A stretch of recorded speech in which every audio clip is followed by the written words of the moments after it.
আসসালামু আলাইকুম বিসমিল্লাহির রহমানির রহিম। Welcome to our channel Arabic learning home. আমরা আরবি হরফ পরিচিতি পড়ছিলাম। আগে 3টি পর্ব পড়ানো হয়েছে। পর্ব প্রথমে একদম বেসিক কিছু বিষয়ে পড়ানো হয়েছে। যারা ওই পর্বটি দেখেননি, আমার অনুরোধ থাকবে ওই পর্বটি দেখে পরবর্তী পর্বগুলো দেখবেন, তাহলে আপনাদের জন্য বুঝতে অনেক সুবিধা হবে। আমরা শুরুতে আগের পড়াগুলো একটু রিভাইজ করে নেব। প্রথমেই হচ্ছে আলিফ। এই হরফটিতে কোনো টান দেওয়া যাবে না, তাড়াতাড়ি পড়তে হবে। আলিফ। বা এক আলিফ পরিমাণ টেনে এর নাম পড়ব। তা এক আলিফ টেনে। সা এক আলিফ টেনে এবং একটু নরম করে পড়তে হবে। জিম 4 আলিফ টেনে পড়ব এবং এটি একটু শক্ত করে উচ্চারণ করতে হবে। হা এক আলিফ টেনে। খ এটিও এক আলিফ টেনে এবং এটি কিন্তু মোটা হরফ, এবং এ পর্যন্ত এর আগে যে হরফগুলো পড়েছি এগুলো হচ্ছে পাতলা হরফ। আমরা এই পর্যন্ত পড়েছিলাম। এর পরবর্তী হরফ হচ্ছে, প্রথমে এর নাম জানব। দাল 4 আলিফ টেনে এর নাম পড়তে হবে। 4 আলিফ পরিমাণ কেন পড়ব? আচ্ছা, এই যে আলিফ খালি ডানে জবর, এই যে আমরা পড়েছিলাম আলিফ খালি ডানে জবর, আলিফ খালি ডানে জবর, আলিফ খালি ডানে জবর, এটাকে বলে মদের হরফ। এমত অবস্থায় থাকলে কিন্তু এক আলিফ টান হয়, কিন্তু এই এক আলিফ মদের পরে হরফে যদি সাকিন হয়, এই চিহ্নটাকে বলা হয় সাকিন। সাকিন হয় সেক্ষেত্রে 4 আলিফ টেনে পড়তে হয়। একে বলে মদ্দে লাজিম হারফি।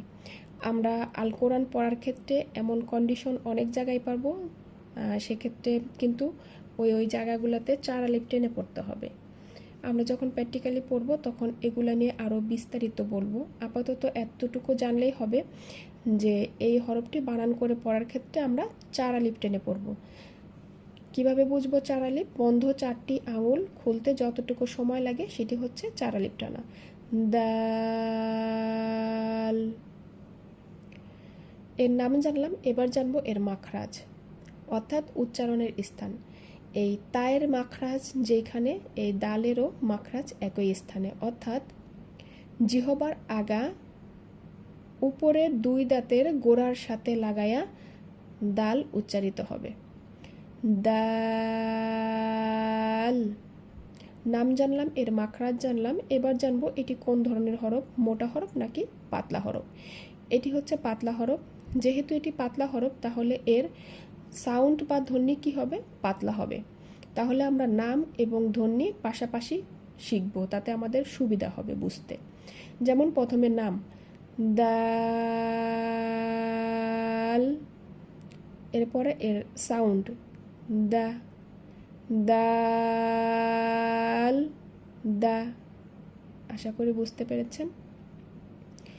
তাহলে এই হরফটি 4 আলিফ টেনে পড়তে হবে নাম বানান করে পড়লে, এবং এর মাখরাজ হচ্ছে উপরের জিহবার আগা উপরের সামনের উপরের 2 দাঁতের গোড়ার সাথে লাগাইয়া উচ্চারণ করতে হবে, এবং এটি হচ্ছে পাতলা হরফ। যেহেতু পাতলা হরফ, তাহলে এর ধ্বনিও কি হবে? পাতলা হবে।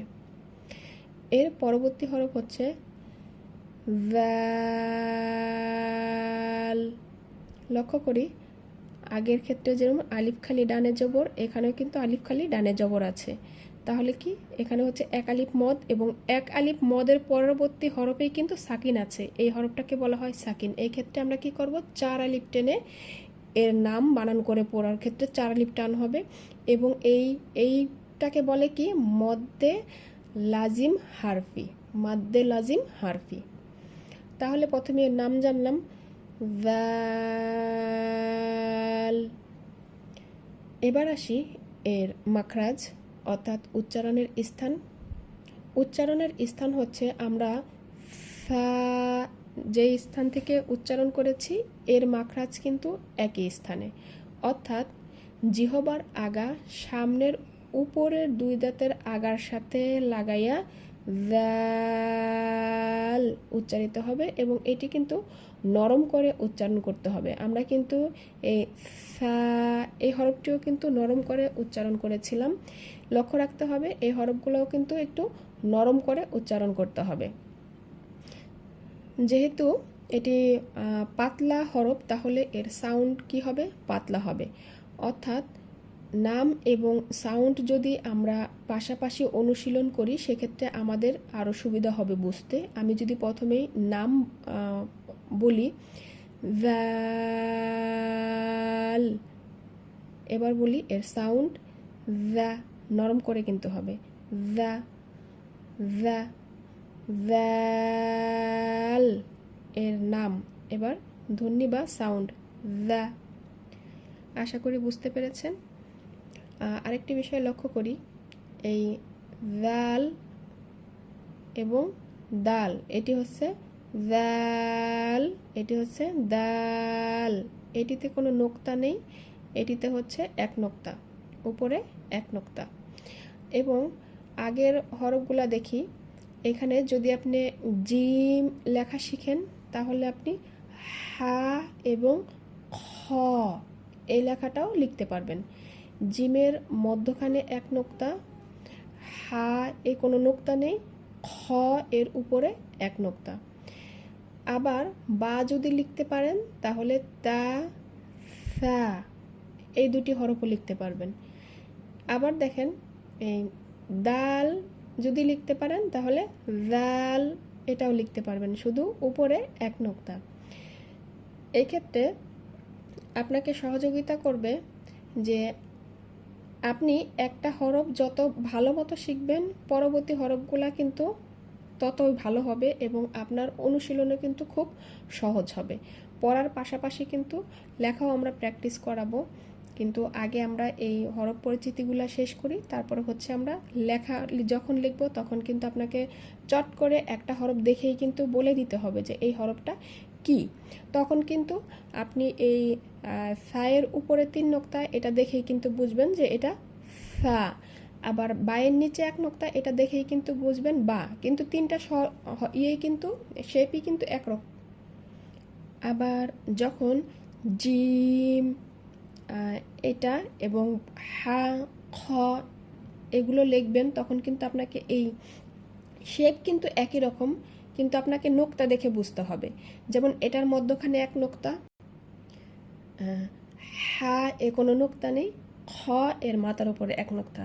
আবার দাল, ভ্যাল এই দুটি কিন্তু লিখতে একই রকম, কিন্তু এই ডট বা নোক্তা দেখেই কিন্তু আপনাকে চিনতে হবে কোনটা দাল কোনটা ভ্যাল।